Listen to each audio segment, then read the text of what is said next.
International trade in Timbuktu often needed written contracts that required the services of scribes and notaries, and they needed to work in a common language that bridged frontiers.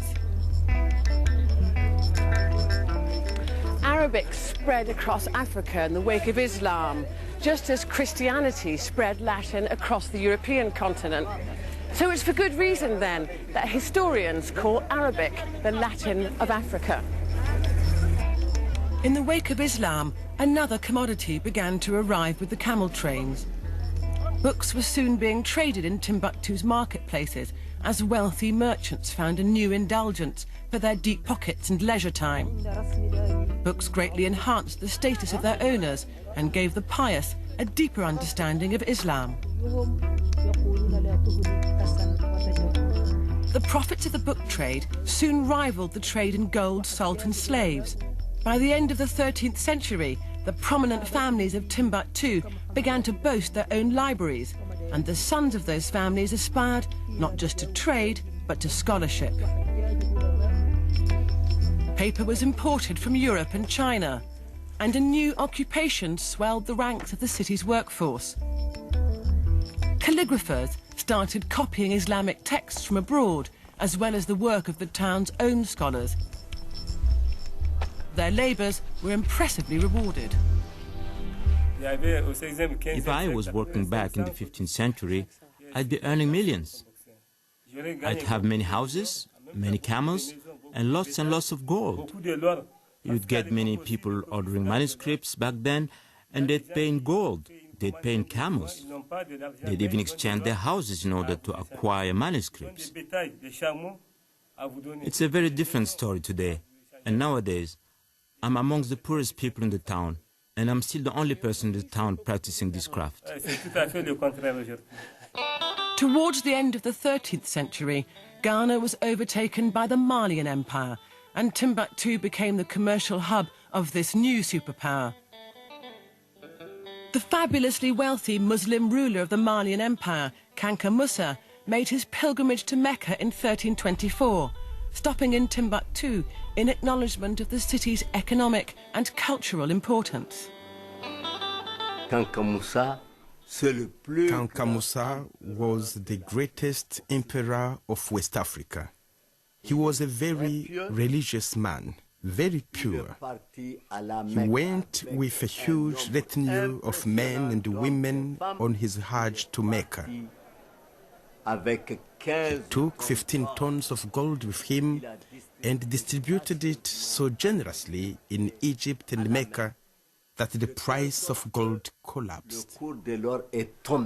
News of the splendour and spending power that marked Kanka Musa's progress through Egypt and Syria soon reached the ears of merchants around the Mediterranean. Within 50 years of Musa's pilgrimage, the Majorcan cartographer Abraham Cresques had drawn a map for the Holy Roman Emperor Charlemagne, showing a black African monarch on a golden throne, and Timbuktu as the capital of Mali. The legend of a desert El Dorado had gripped European minds. Kanka Musa brought Arabic professors back from Mecca to boost Timbuktu's scholarship, though it said they proved to be no match for the city's own black African scholars. He also commissioned new buildings to grace Timbuktu, including a palace. Any sign of Kanka Musa's palace, which it said once stood somewhere here, have long since disappeared. The palace was designed for the king by the Andalusian architect Es-Saheli, who Kanka Musa brought back from his pilgrimage to Mecca. When the palace fell into disuse, the site became an abattoir, but one magnificent remnant of Kanka Musa's legacy remains. The Djinguereber Mosque was also designed by Es-Saheli. It's been added to and repaired over 600 years, but it still represents a startling, almost futuristic vision, utterly different from my idea of a mosque. Impressive as it is now, back then Kanka Musa's mosque would have awed the people of Timbuktu, just as Europe's mighty cathedrals left their congregations in no doubt as to where the power lay. The imam guided me around the mosque's deceptively spacious interior. We are in the second prayer aisle of the mosque, and there are 9 of them in all, each about 100 meters long. When you look from the outside, you get the impression that the mosque is not very large. But when you come inside, you see that it's actually huge. And when you come into the mosque too, you get the impression that it's air-conditioned.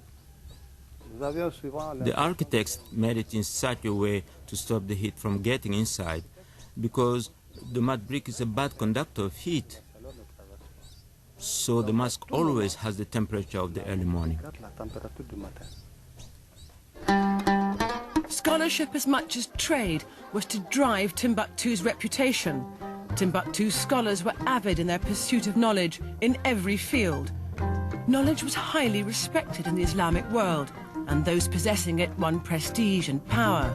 With its professors and their prolific writings, Timbuktu was set to become the region's most important centre of learning. Ibn Battuta, the great Moroccan world traveller who voyaged as far as China and ancient Mali, visited Timbuktu in the 14th century. In his chronicles, he noted his impressions of the city, in particular the piety, tolerance, wisdom and justice of its inhabitants. You had so many books coming from Arabia, and because the people of Timbuktu had digested so much Islam, they were able to give it real meaning and accessibility for the people.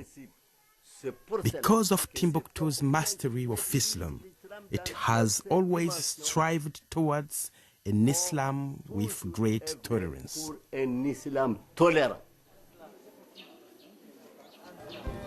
The daily activity of Timbuktu's scholars revolved around its 3 mosques. The Sankore Mosque is said to have been built in the 14th century by a wealthy Tuareg woman. Together with 2 other mosques, the Sidi Yahia and the Jingareber, they comprised what became known as Sankore University. The Sankore's rise was marked by an expanding scholastic community whose intellectual musings rapidly filled the libraries.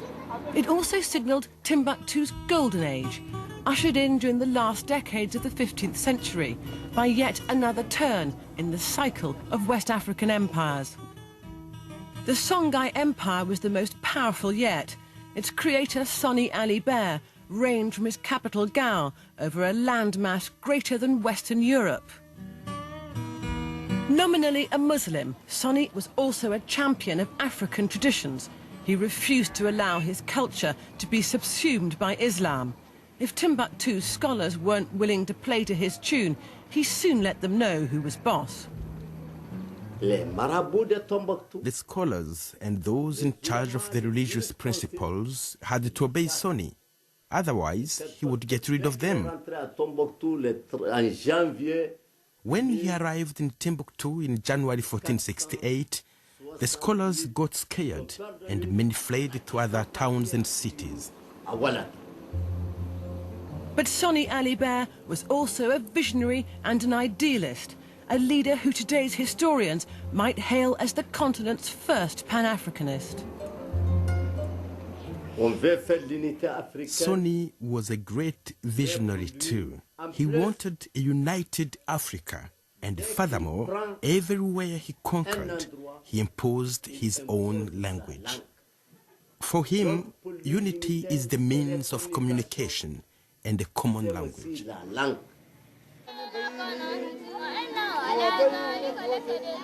The emperors who succeeded Soni were more devoutly Muslim, encouraging Timbuktu scholarship and subsidizing its professors. By the mid-1500s, the city's size and population eclipsed that of many European capitals, and the Sankore University was recognized as West Africa's preeminent center of Islamic knowledge. Sankore's graduates partied all through the 16th century. But in 1591, a cataclysmic event shattered Timbuktu's scholastic idyll and destroyed the stability of the Songhai Empire for good. The Moroccans came here to fight the Songhai. and they took over Timbuktu. Then they destroyed the university and deported most of the scholars back to Morocco along with all the manuscripts they could find. And that is how the university disappeared.